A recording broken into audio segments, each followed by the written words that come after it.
أعوذ بالله من الشيطان الرجيم.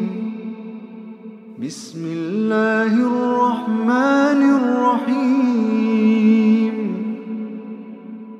يا أيها الذين آمنوا لا تقدموا بين يدي الله ورسوله واتقوا الله إن الله سميع عليم. يا أيها الذين آمنوا لا ترفعوا أصواتكم فوق صوت النبي لا ترفعوا أصواتكم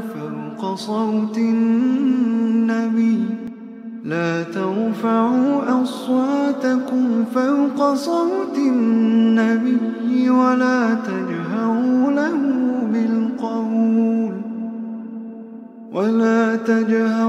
له بالقول كجهر بعضكم لبعض أن تحبط أعمالكم وأنتم لا تشعرون. إن الذين يغضون أصواتهم عند رسول الله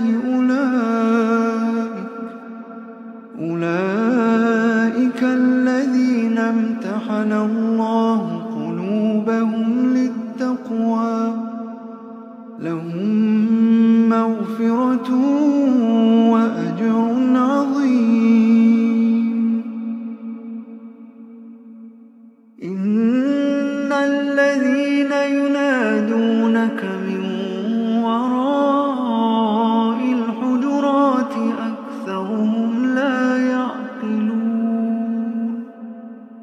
ولو أنهم صبروا حتى تخرج إليهم لكان خيرا لهم